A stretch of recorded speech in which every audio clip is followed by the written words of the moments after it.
안녕하세요. 사회자가 제가 할 말을 다 해가지고 제가 할 말이 없어졌어요.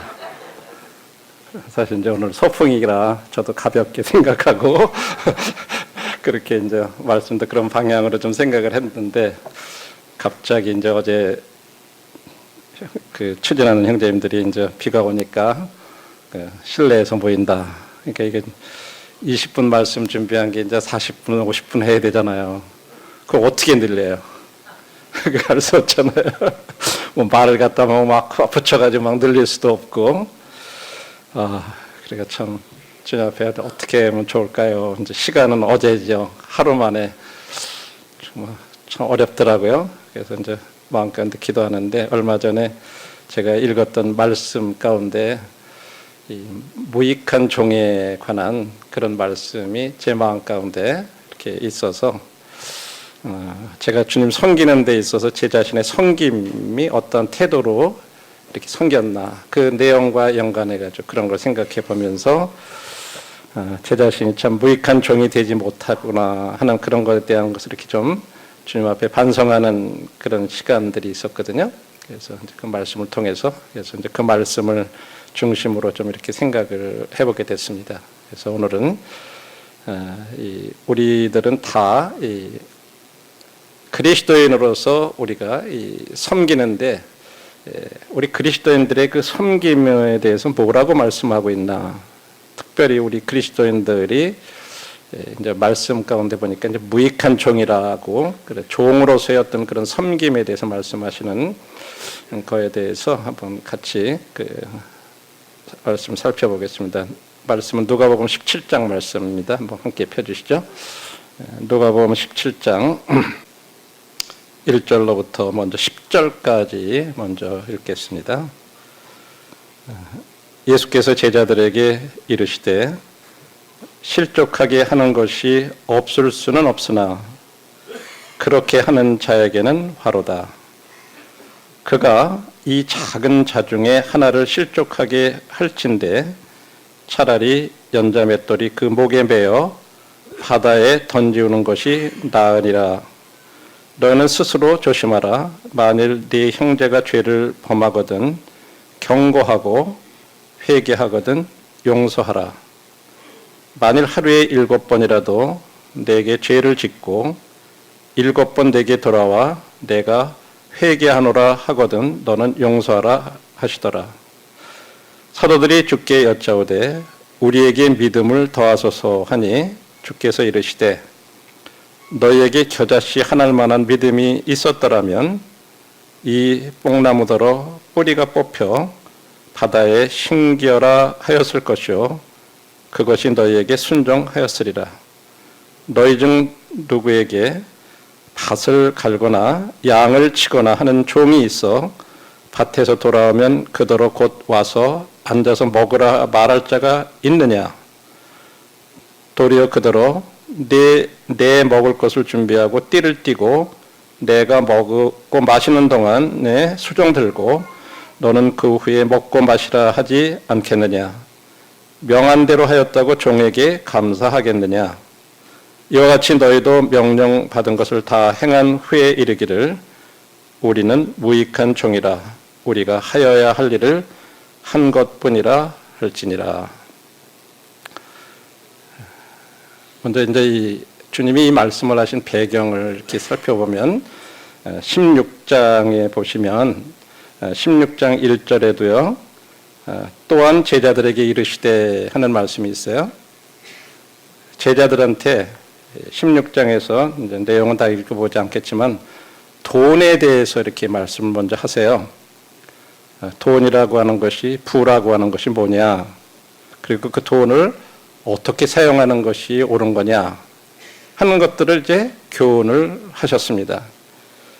근데 6장 14절에 보시면 바리새인들은 돈을 좋아하는 자들이라 이 모든 것을 듣고 비웃건을 예수께서 이르시되 제자들한테 돈에 대해서 돈은 이런 것이다. 우리가 또 어떻게 사용해야 된다 하는 것을 교훈을 하는데 이제 그 얘기를 옆에서 바리새인들이 듣고 있었는데 이 사람들은 돈을 좋아하는 사람들이에요. 근데 주님이 하신 말씀을 듣고 비웃었다 그래. 그래서 주님이 이제 15절로부터는 바리새인들에게 얘기를 하고 계세요. 그러면서 그들의 그 위선과 어떤 불신을 갖다가 꾸짖으시는 그런 말씀을 하시는 가운데서 저희들이 잘 아는 16장 19절로부터 나오는 부자와 거지 나사로의 얘기를 이렇게 해주신 것입니다. 이 바리새인들은 자기들은 하나님께 복을 받았다고 생각하고 있어요. 당연히 천국 간다고 생각하고, 그런 사람들한테 지금 부자와 거지 나사로에 대한 얘기를 이렇게 하시면서 그들의 이 독선적인 이 종교 지도자들, 서기관과 바리새인들을 질책하고 지금 경고하고 계신 거예요. 그런 중에 이제 17장으로 넘어오셔서 주님이 이제 말씀을 제자들한테 하시는데, 거기에서는 이제 다시 이제 제자들에게 다시 이제 얘기를 하시는 거죠. 그래서 예수께서 제자들에게 이르시되 라고 이제 얘기해요. 그런데 1절, 2절에 거기에서 제자들한테 말씀하실 때는 하나님 나라의 종들은 어떠한 생활 방식과 태도와 행동을 해야 되느냐, 이런 부분들에 대해서 지금 말씀을 하시고 있어요. 아마 이 얘기를 했을 때 바리새인들도 그것을 듣고 있었을 거예요. 그것을 어떻게 알 수 있냐면 1절, 2절에서 우리가 알 수 있어요. 여전히 주님은 1절, 2절에서 그렇게 하는 자에게는 화가 있다, 그렇게 하는 자에게는 화가 있다라고 하는 말씀을 통해서 다른 사람들을 실족하게 하는 것이 없을 수는 없지만 그렇게 하는 자는 화가 있다 하면서 지금 듣는 바리새인들에게 지금 같이 얘기를 하고 계신 거예요. 여기 바리새인들은 아주 이 부분에 있어서 분명히 죄를 범하고 있었는데, 실족하게 하는 일, 잘못 걸림돌을 놓고 있는 그런 일들을 하고 있었는데, 이 누가복음 11장에서 이제 그런 것을 주님께서 지적을 하셨어요. 누가복음 11장 52절에 보시면 화 있을진저 너희 율법 교사여, 너희가 지식의 열쇠를 가져가서 너희도 들어가지 않고 또 들어가고자 하는 자도 막았느니라 하고, 주님께서 이 서기관과 바리새인들이 자기들도 들어가지 않을 뿐 아니라 들어가고자 하는 자들도 방해했다고 이렇게 질책을 하셨더랬어요. 자, 이런 걸 통해서 이제 주님께서 교훈을 하시면서 이제 오늘 우리가 읽은 1절로부터 10절에서 세 가지를 주님이 교훈을 하고 계십니다. 이걸 통해서 사실은 바리새인들도 교훈하실 뿐만 아니라 오늘날 우리들에게까지도 우리들이 섬기는 자로서 어떻게 섬겨야 되느냐 하는 것을 교훈해 주십니다. 첫 번째로, 신실한 그리스도의 종은 작은 자들을 걸려 넘어지지 않게 한다고 하는 것입니다. 두 번째로, 신실한 그리스도의 종은 기꺼이 용서한다고 하는 것입니다. 그리고 세 번째로, 신실한 그리스도의 종은 보상을 위해서 섬기지 않는다 하는 이 세 가지를 우리가 읽은 본문 가운데서 지금 말씀을 하시는데, 거기에 대해서 하나하나 살펴보도록 하겠습니다. 먼저 1절, 2절입니다. 우리가 읽은 말씀인데, 예수께서 제자들에게 이르시되 실족하게 하는 것이 없을 수는 없다. 그러나 그렇게 하는 자에게는 화로다. 그가 이 작은 자 중에 하나를 실족하게 할진대 차라리 연자맷돌이 그 목에 매어 바다에 던지는 것이 나으니라. 1절 말씀에서 주님은 이 세상에서는 죄로 인해서 걸림돌이 있을 거라고 말씀을 하셨어요. 이 걸림돌이라고 하는 말은 여러분들이 이렇게 길을 가다가 보면 뭔가 돌뿌리에 채인다는 말이 있죠. 가다가 우리들이 걸려서 넘어지게 하는 그런 돌. 이 걸림돌에 대해서 이것은 여기 주님께서 작은 자가 영적으로 성장하는 것을 방해하는 그런 것을 가리켜서 이제 이 걸림돌이라고 그렇게 말씀하시고 있고, 여기 작은 자라고 하는 말은 그냥 육신의 나이가 어린 아이들을 가리킬 수도 있고, 또 하나는 믿음이 아직 어리고 연약한 그런 사람을 가리킬 수도 있어요. 아직까지 믿음이 어린 그런 성도들의 영적 성장을 방해하는 것은 우리들이 그들 앞에 걸림돌을 놓는 것과 같은 거예요. 여기 실족이라는 말은 우리들이 나 실족했어 그러면 뭔가 마음이 막 실망해가지고 낙담했어 그런 말로 들리지만, 이 실족이라는 단어는 그런 단어가 아니에요. 걸려 넘어졌다 하는 그런 표현이에요. 걸려 넘어지고. 그러면서 주님께서 그 작은 자들이 걸려 넘어지게 하는 것이 얼마나 심각한 죄인지 그것을 어떻게 표현하냐면, 맷돌을 갖다가 목에 메고 바다에 빠뜨리는 던지는 것이 낫다 이렇게 표현했어요. 우리 성도님들 중에 이제 연세 있는 분들은 맷돌 그러면 이제 이렇게 두부 갈고 콩 갈 때 이렇게 우리 손으로다가 이렇게 하는 거, 이걸 상상하잖아요. 근데 여기 말씀하시고 있는 이 연자 맷돌은 그런 맷돌이 아니에요. 그런 조그만 사람이 손으로 돌리는 게 아니라 너무 커가지고 소라 이런 것들이 멍에다 이렇게 해가지고 빙글빙글 이렇게 돌아가는 그런 아주 무거운 돌이에요. 그걸 이제 연자 맷돌이라고 해요. 근데 작은 자를 갖다가 실족시키는 그 사람은 그런 것을 목에 매가지고 바다에 던지면 어떻게 돼요? 죽는 거예요. 죽는 게 낫다. 주님 그렇게 말씀하신 거예요. 그러니까 작은 자, 믿음이 연약한 사람들, 어린 사람들을 갖다가 실족하게 하는 게 차라리 죽는 것이 더 낫다. 이렇게 말씀할 정도로 이게 무서운 죄라고 하는 거예요. 그렇게 지금 말씀하신 거예요. 이 말씀은요, 꼭 믿지 않는 사람들에게 하시는 말씀이에요. 믿음 안에 있는 사람들도요, 믿음이 어린 그런 신자들을 넘어지게 하면요, 차라리 빨리 죽어서 천국 가는 게 더 나을 거다. 그런 의미도 돼요. 믿음 어린 사람들을 실족시키는 게 그렇게 무서운 심각한 죄라고 하는 거죠. 제가 참 이 말씀 이렇게 다시 생각하면서 이 부분에 대해서 진짜 나의 어떤 생활 방식, 행동, 말로 작은 자가 걸려 넘어지게 하거나 영적 성장을 방해할 수 있다고 하는 거. 내가 강단에서 이렇게 말씀 전하고 나는 그렇게 살지 못하는 거. 내가 또 집이나 이런 데서 뭐 연속극 보고 이런 것들, 뭐 예를 들어서 그런 데 시간 보내는데, 또 내가 어떤 휴대폰이나 이런 걸 통해 가지고 뭘 보고 그러는 것들이, 그거를 보는 것을 다른 사람들이 저 성도도 저런 걸 보내? 우리 엄마 아빠도 저런 프로를 보내? 예를 들어서 아이들에게 그런 거를 통해 가지고 낙심이 되거나 그렇게 해가지고 실족하게 되면 이건 굉장히 커다란 심각한 죄라고 하는 거예요.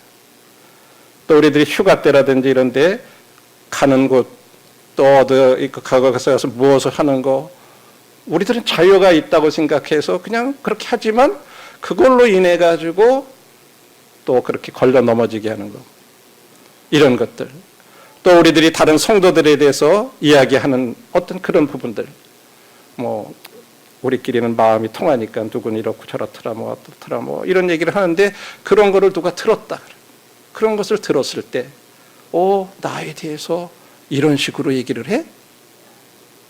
예를 들어서 그런 것들, 또 우리들이 어떤 얘기를 하는데 진짜 진실하지 못한, 이쪽에서는 이렇게 얘기하고 저쪽에서는 저렇게 얘기하고 어떤 그런 부분들, 우리들이 때로는 농담하거나 비웃는 거, 그냥 뭐 재미있게 생각한다고 생각하고 그냥 뭐 우리들이 생각 없이 또 그렇게 할 때들이 있어요. 근데 그런 것들, 또 우리들이 돈으로 하는 일들, 뭐 섬기는데 뭔가 나도 뭔가 좀 있는 것처럼 그런 것을 드러나기 위해서, 내가 주님 앞에 또 이만큼 드렸다고 하는 것을 어떻게 은연중에 나타나기 위해서 뭐 어떤 일을 한다든지, 이런 모든 것들이 간혹 그런 부분들이 때때로 작은 자들이 걸려 넘어질 수 있게 하는 그런 부분들이 될 수 있다고 하는 거죠. 그래서 이제 이런 부분들에 대해서 우리들이 신실한 그리스도인들은 종은 작은 자들이 걸려 넘어지는 이 일에 굉장히 조심해야 된다 하는 그런 것이 첫 번째로 주시는 교훈이고요. 두 번째로는 이제 3절로부터 6절까지 말씀 가운데 한번 보겠습니다. 3절, 17장 3절입니다. 여기에서는 신실한 그리스도의 종들은 기꺼이 용서한다고 하는 것을 말씀하고 있습니다. 너희는 스스로 조심하라. 만일 네 형제가 죄를 범하거든 경고하고 회개하거든 용서하라. 만일 하루에 7번이라도 내게 죄를 짓고 7번 내게 돌아와 내가 회개하노라 하거든 너는 용서하라 하시더라. 이 말을 듣고 사도들이 주님 앞에 얘기해요. 7번 잘못했고 7번 회개하면 7번 다 용서하라 그러니까 아이고 주님 우리들에게 믿음을 더해주세요 하고 5절에 말해요. 그러니까 주님이 참 이상한 대답을 하세요. 너희에게 겨자씨 하나만한 믿음이 있었더라면 이 뽕나무더러 뿌리가 뽑혀 바다에 심기어라 하였을 것이요 그것이 너희에게 순종하였으리라. 이게 무슨 말씀일까요? 우리 성도들 중에 어떤 시기든지 우리한테 어떤 죄를 지었을 경우 더 나아가가지고 막 사실이 아닌데 막 중상모략을 우리들이 했다. 그랬을 때 우리는 어떻게 해야 될까요? 내가 그러지도 않았는데 막 뒤로다가 그런 말들을 막 해가지고 하는 것을 내가 들었어. 그럼 어떻게 해야 될까요? 성경은 그렇게 할 때 우리가 취해야 될 단계들에 대해서 알려주고 있어요. 제일 먼저 해야 될 것은 그것이 그 사실관계가 정확한지 확인해야 된다고 하는 거예요. 왜냐하면 우리들은 동기를 잘못 판단하기 쉬워요. 상대방의 동기를 잘 모르고 그냥 쉽게 판단할 수 있다고 하는 거예요. 그래서 주님도 마태복음 7장의 1절에 이렇게 얘기했어요. 비판을 받지 아니하려거든 판단을 받지 아니하려거든 판단하지 마라. 거기서 말하는 것은 동기를 판단하지 말라고 하는 거예요. 우리가 상대방의 어떤 일에 대한 정확하게 그 내 동기를 모르면서 그 동기를 판단하지 말라는 거죠. 이게 굉장히 중요해요. 사실을 확인하는 것이 중요해요. 그냥 들리는 말, 소문 뭐 이런 것만 가지고 이래서 그랬나 저래서 그랬나 나를 어떻게 생각해서 그랬나 막 그래가지고 점점 이런 단계를 갖추지 않고 그냥 우리가 판단할 수 있다는 거죠. 이게 이제 조심해야 될 거죠. 그래가지고 우리들이 그런 것들에 대해서 확인했으면은 그 다음에는 시시콜콜 따지지 말라고 하는 거예요. 그런 부분들에 대해 뭐 이러니 저러니 이래서 그러니 저러니 그러지 말라는 거죠. 네. 왜? 마태복음 7장 3절로부터 5절에는 주님이 이렇게 얘기하셨죠. 어찌하여 형제의 눈 속에 있는 티는 보고 네 눈 속에 있는 들보는 깨닫지 못하느냐. 보라, 네 눈 속에 들보가 있는데 어찌하여 형제에게 말하기를 나로 네 눈 속에 있는 티를 빼게 하라 하겠느냐. 외식하는 자여, 먼저 내 눈 속에서 들보를 빼어라. 그 후에야 밝히 보고 형제의 눈 속에서 티를 빼리라. 먼저 우리들 자신의 어떤 눈에 있는 티를 제거한 다음에 우리 눈을 가리고 있는 들보를 먼저 다른 사람들의 티를 제거하기 전에 내 자신의 눈에 있는 들보를 먼저 제거해야 된다. 주님이 이렇게 말씀하셨어요. 그리고는 주님이 이제 더 나아가서 또 뭐라고 얘기했어요? 당신에게 여러 번 죄를 지었다 할지라도 기꺼이 용서해라. 이게 이제 17장 3절의 말씀입니다. 가가지고 너 왜 나한테 그랬어? 저래서 그랬어? 막 꾸짖기 전에 먼저 해야 될 일이 먼저 용서하라고 이렇게 말씀하십니다. 기꺼이 용서해라. 기꺼이 용서하라는 말이 바로 7번씩 7번 하루에 7번 잘못하고 7번 회개하면 그걸 또 용서하라는 말은 기꺼이 그렇게 용서하라는 거죠. 그런데 때로 우리가 그런 단계를 밟지 않는다는 거예요. 그냥 그런 문제를 용서하기보다는 먼저 복수부터 하는 거예요. 너가 나한테 그렇게 했어?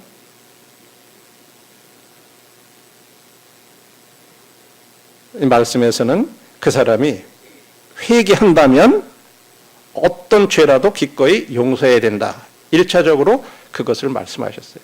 회개하면 용서해라.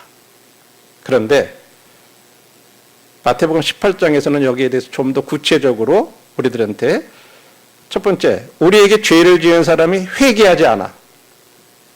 또 계속해서 우리들한테 죄를 져. 그래도 우리가 그를 용서하려고 용서를 하는데도 그걸 받아들이지 않아.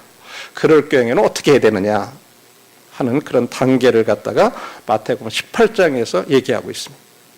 이건 우리들이 현실적으로 실제 이렇게 겪고 있는 일들이에요. 첫 번째 뭐라 그랬죠? 18장 15절부터 17절까지 말씀해 보면 내 형제가 죄를 범하거든 가서 너와 그 사람과만 상대하여 권고하라. 만일 들으면 내가 네 형제를 얻을 것이요. 제일 먼저요. 분명히 상대방이 확인해 보니까 나에게 죄를 범했어. 잘못했어. 그러면 내가 직접 그 당사자를 찾아가라고 하는 거예요. 근데 우리가 여기서 실수하는 게 뭐냐면 다른 사람을 찾아가요. 다른 사람한테 가서 이러쿵 저러쿵 막 얘기를 하는 거예요. 그럼 나도 불순종하는 거예요. 그거에 대해서.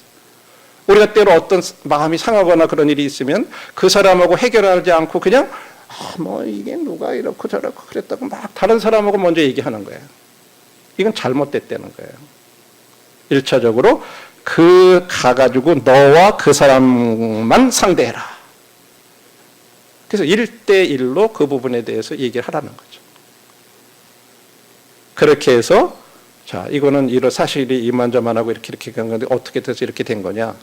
그래서 그 사람이 내가 사실 잘못 알고 그렇게 한 거예요. 그리고 그렇게 해서 받아들이면 그 형제 얻는 거라고 하는 거죠. 그런데 가서 그렇게 얘기하는데도 아니야 내가 언제 그랬어. 내가 그랬어. 그런 적 없어. 막 그렇게 부인을 한다 그럴 경우에 어떻게 해 그러면 그것을 들은 사람이 있거나 그랬을 때는 한두 사람을 데리고 가서 그 증인들로 하여금 네가 언제 이렇게 얘기하는 거 나도 들었다. 너가 그렇게 하지 않았냐. 이렇게 해서 그것을 확증하게 하라고 하는 거죠. 그래서 거기서 잘못했다고 이렇게 얘기할 수 있도록. 그런데 거기까지 갔는데도 17절에 보면 만일 그들의 말도 듣지 않거든. 증인들이까지 있고 들은 사람도 있고 그래서 다 얘기했는데 또 난 절대 그런 일 없다고. 당신들이 나에 대해서 모함하는 거라고 막 그러면서 반대하고 이제 안 받아들였다. 그럴 때는 어떻게 되냐면 교회에 말하라. 그러면 교회가 그분에 대해서 증인들과 함께 가서 이렇게 얘기를 하는데 그래도 안 들어요. 그러면 이제 교회는 어떻게 하냐면 징계하는 거예요. 그래서 교제권에서 이제 출교하는 거예요. 이런 절차들을 밟아가라. 그렇게 말씀하고 있어요. 그래서 성경에서 말씀하고 있는 이런 부분들에 따라서 우리들의 관계의 죄의 문제도 다룰 때 기꺼이 회개하면 용서하라고 이렇게 얘기합니다. 그런데 그렇게 하려면 어떻게 돼요? 많은 믿음이 필요한 거예요. 진짜 우리들이 기꺼이 용서하려면 많은 믿음이 필요해요. 그러니까 제자들조차도 사도들조차도 주님 우리에게 믿음을 더해주세요. 아이고 우리들이 이 믿음 가지고는 도저히 하루에 7번 잘못하고 금방 와가지고 또 잘못했다 그러고 또 잘못했다고 또 잘못했다 그러면 이 벼룩이 납작이 있지 말이야 금방 잘못했다고 그래놓고 또 그래? 우리는 기싸대기라도 항상 그러고 싶은 마음이지 용서가 안 되잖아요. 우리 주님 우리도 진짜 이 제자들처럼 믿음을 더해 달라고 우리도 아마 이런 기도가 필요할 거예요. 그렇죠? 네. 근데 주님은 참 이상한 답을 하셨잖아요. 겨자씨 하나만한 믿음만 있으면 작은 겨자씨 같은 믿음이 있으면 뿌리가 깊은 뽕나무를 그러니까 뽑혀가지고 바다에 가서 심길 거다. 주님은 뭘 말씀하신 걸까요? 주님께서 제자들은 믿음을 양으로 생각한 거예요. 믿음이 좀 크고 양이 크면 우리가 그렇게 할 수 있을 것 같아요. 근데 주님은 양을 얘기한 게 아니라 그 질을 얘기하신 거예요. 믿음의 질. 진짜 진실하게 용서하고자 하는 어떤 그런 믿음의 질. 아, 나 같은 사람도 주님이 용서해 주셨으니까 내가 이것도 용서해 줘야 된다고 하는 그런 믿음.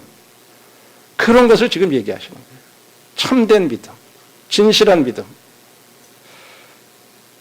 그렇게 될 때 우리가 기꺼이 형제들을 용서해줘서 불가능한 것 같은 뽕나무, 뿌리가 깊은 뽕나무가 엄청 뿌리가 깊은데 그런 뽕나무라도 뽑혀서 바다에 가서 심길 수 있게 된다고 이렇게 얘기하신 거예요.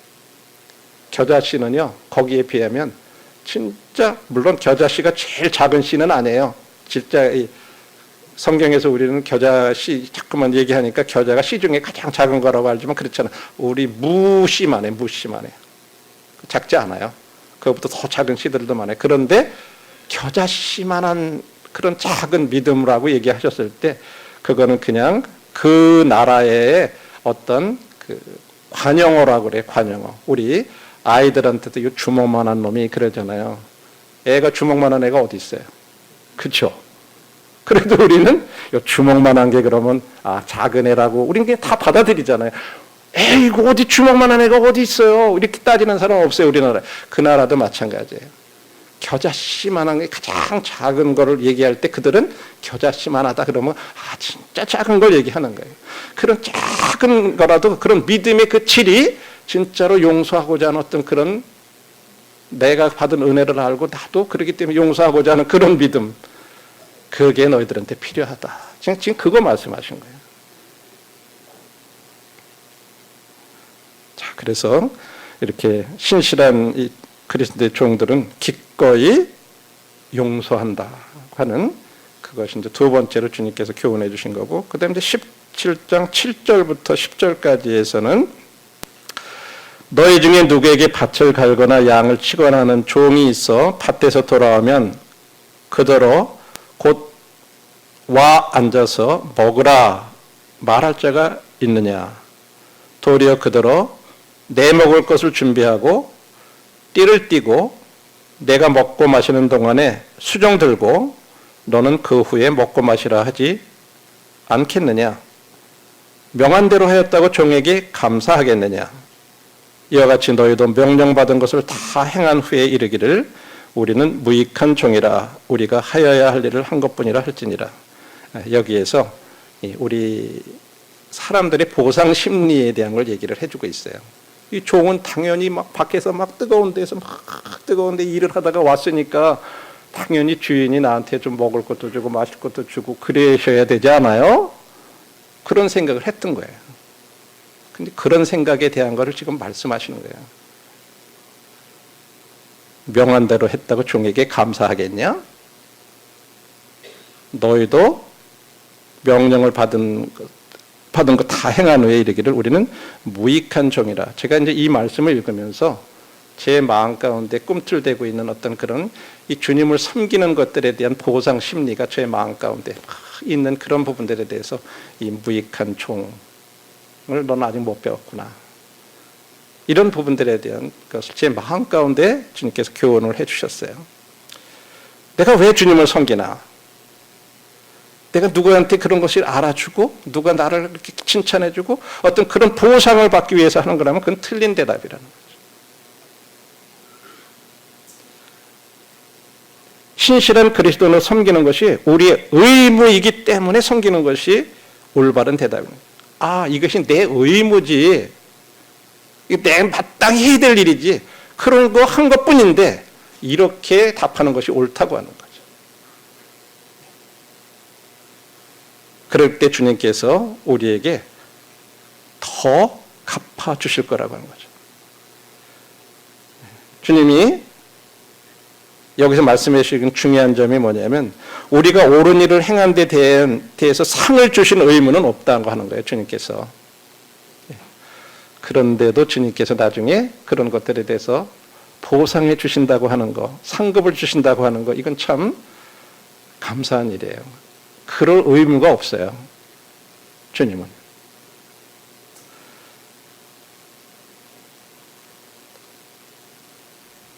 형제들을 기꺼이 용서하고 작은 자들이 걸려 넘어지게 하는 것을 포함해서 우리가 섬기는 것은 그냥 정상적인 일일 뿐이지 그게 뭐 특별한 일이 아니라고 하는 거예요. 그냥 그것은 우리들이 의무의 일부일 뿐이라고 하는 거죠. 그래서 이 말씀 속에서 주님 우리에게 가르쳐 주시는 것은 신실한 그리스도인 종들은 보상을 위해 섬기지 않는다고 하는 거죠. 주님 이것을 지금 제자들한테 이렇게 얘기를 하셨지만 옆에 듣고 있는 바리새인들에게 지금 함께 교훈하시는 거예요. 그들이 어떤 태도로 이렇게 하나님 섬긴다 그러면서 우리는 하나님 앞에 복을 받아가지고 이렇게 축복을 받은 사람들이고 나중에 하늘나라에 갈 거고 그러면서 가난한 사람들 멸시하고 학대하고 그런 걸 가지고 지금 주님께서 교훈하시고 지금 이 섬기는 자세에 대해서도 제자들에게뿐만 아니라 바리새인들에게 얘기하셨듯이 오늘날 우리들에게도 주님께서 어떤 태도로 섬겨야 되는지를 오늘날 교훈해 주시고 계시죠. 그리고 나서 이제 계속해서 그 다음에 11절로부터 19절에서 주님께서 이제 그 교훈하신 대로 우리 함께 보도록 하겠습니다. 누가복음 17장 11절로부터 19절까지입니다. 예수께서 예루살렘으로 가실 때 사마리아와 갈릴리 사이로 지나가시다가 한 마을로 들어가시니 나병 환자 10명이 예수를 만나 멀리 서서 소리를 높여 이르되 예수 선생이여 우리를 불쌍히 여기소서 하거늘 보시고 이르시되 가서 제사장들에게 너의 몸을 보이라 하셨더니 그들이 가다가 깨끗함을 받은지라. 그 중에 한 사람이 자기가 나은 것을 보고 큰 소리로 하나님께 영광을 돌리며 돌아와 예수의 발 앞에 엎드려 감사하니 그는 사마리아 사람이라. 예수께서 대답하시되 10사람이 다 깨끗함을 받지 아니하였느냐? 그 9은 어디 있느냐? 다 이방인 외에는 하나님께 영광을 돌리려 돌아온 자가 없느냐 하시고 그에게 이르시되 일어나 가라 네 믿음이 너를 구원하였느니라 하시더라.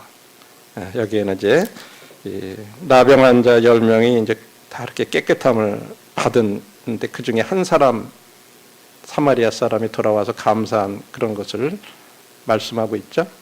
이 말씀을 통해서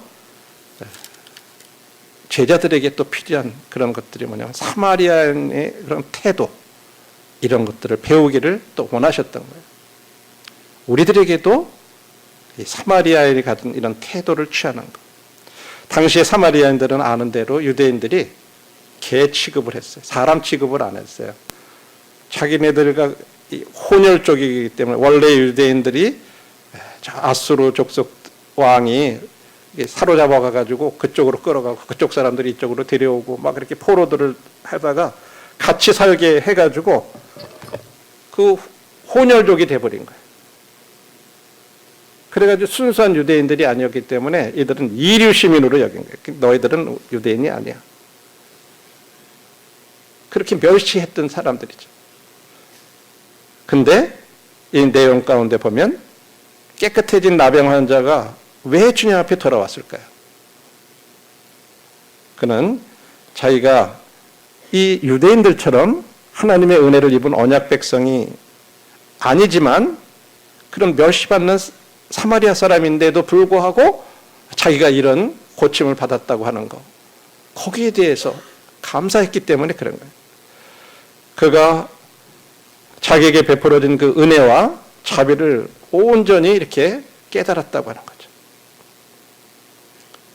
사실 여기 이 10병이 나병 환자 10명들은요 다 믿음을 나타냈어요. 말씀대로 주님이 가가지고 제사장에게 네 몸을 보이라 하는 그대로 명령대로 다 제사장한테 나가가지고 10명이 그대로 다 나음을 받았어요. 믿음을 다 나타냈어요. 그런데 오직 사마리아 사람만이 주님께 돌아와서 감사했다고 하는 사실이죠. 그러니까 주님이 물으시잖아요. 9사람은 어디 갔냐? 10명 다 나음 받지 않았느냐? 나머지 나은 사람들은 다 어디 있냐? 하고 이렇게 이제 물으셨던 거죠. 우리들이 이제 주님께서 이걸 통해서 우리들이 배우기 원하시는 그런 교훈들을 이 말씀 속에서 얘기하고 있어요. 믿는 자로서 우리들은 예수님의 진짜 그 값비싼 희생의 죽음, 우리들이 진짜 믿을 수 없을 만큼 값비싼 그런 희생의 죽음으로 우리들도 구원을 받았습니다. 우리를 향한 주님의 놀라운 사랑, 우리를 향한 주님의 은혜와 자비에 대해서 우리들이 진짜 합당하게 감사하기 위해서 주님께 돌아왔나. 우리가 주님 앞에 이렇게 나와서 제가 주일마다 예배 드리러 올 때 나는 진짜 어떤 마음의 자세로 나와서 주님 앞에 진짜 감사하고 있나. 이런 부분들에 대한 것을 다시 한번 이렇게 돌이켜보게 됐고요. 주님 아마 이런 것을 통해서 제자들에게도 우리들이 어떠한 자세로다가 이렇게 주님 앞에 감사해야 되나 하는 것들을 이 10명의 문둥병자들 가운데 돌아왔던 그 사마리아인을 통해서 교훈하셨다고 믿습니다. 결론의 말씀은 그렇습니다. 10절 말씀처럼 이와 같이 너희도 명령받은 것을 다 행한 후에 이르기를 우리는 무익한 종이라. 우리가 하여야 할 일을 한 것뿐이라 할지니라. 저와 형제자매님들, 지금 주님께서 우리 각자에게 우리는 다 주님의 종입니다. 그리스도의 종이에요. 앞서서 섬기는 몇 사람들만이 종이 아니라 우리 모두가 다 종이라고 성경은 말씀하고 있어요. 우리는 다 그리스도의 종이에요. 우리들에게 주님이 명령하신 거 우리들이 다 행한 후에도 보상심리 가지고 섬겨서는 안 된다. 무익한 종이다. 제가 이 무익한 종이라는 이 단어를 찾아보니까 unprofitable servant라고 하는 이런 단어를 썼어요. 이 profitable이라고 하는 이 단어는 뭔가 장사 같은 걸 해가지고 이익을 남기는 거를 갖다가 그렇게 표현을 해요. 근데 우리는요, 우리가 아무리 그렇게 해다 하더라도 주님 앞에 뭐 갖다가 유익하게 해드릴 만한 게 없다는 그런 사람들이라는 말이에요. 내가 그렇게 막 했다고 해가지고 뭐 주님이 그걸로 인해 가지고 어떤 유익을 얻으시고 그런 게 아니라는 거죠. 그리고 그것은 우리가 마땅히 해야 될 일이라는 거죠. Our duty다 그랬어요. 우리의 의무라고 하는 거죠. 의무, 내가 할 일 해한 거 가지고 의무 행한 거 그거 당연한 거예요. 그죠? 그거 가지고 무슨 보상을 기대하고 그럴 게 아니잖아요. 근데 우리는 그런 생각을 한다는 거죠. 그래서 진짜 가장 훌륭한 종들이라도 겸손하게 자신들이 무익한 종임을 인정할 수 있어야 된다고 하는 거죠. 근데 때때로 우리는 내가 그래도 주님 앞에 뭐 좀 해드린 유익한 종처럼 생각한다는 거예요. 제 마음에 그런 심리가 있다고 하는 거에 있어서 주님이 굉장히 딱 정확하게 막 찔르시는 것 같아요. 너가 뭐 좀 더 한다고 생각하냐? 너가 유익한 종처럼 생각하냐? 그런데 우리들이 때때로 우리들의 삶 가운데 우리들의 자세 속에 그런 태도와 이런 것들이 나타난다고 하는 거예요. 내가 뭔가 그래도 이렇게 섬겼는데 나를 알아줘야 되지 않냐? 그런 것들이 우리들의 삶 가운데 태도 속에 말 속에 나도 모르게 배어 나온다고 하는 거예요. 그런 것들은 상대방들이 알아요. 나는 몰라요.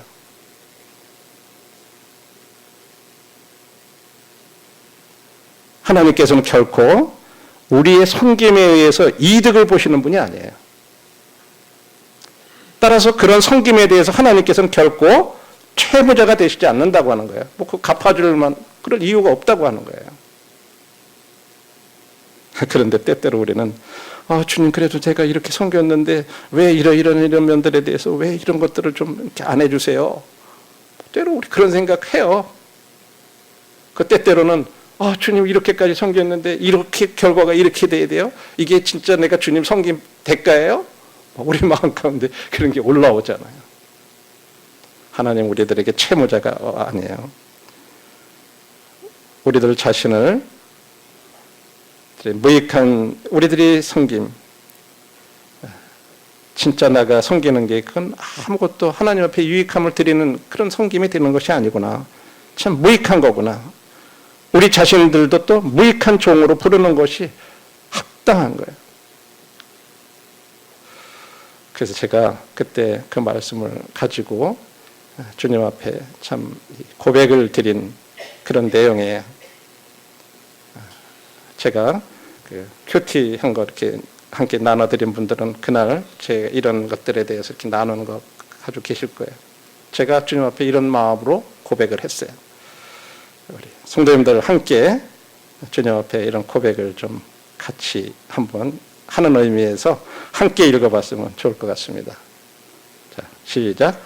주님, 저의 섬김이 저의 의무이며 저의 섬김이 무익한 섬김뿐이며 저 자신이 무익한 종임을 깊이 인식하고 교만하지 않게 도우소서.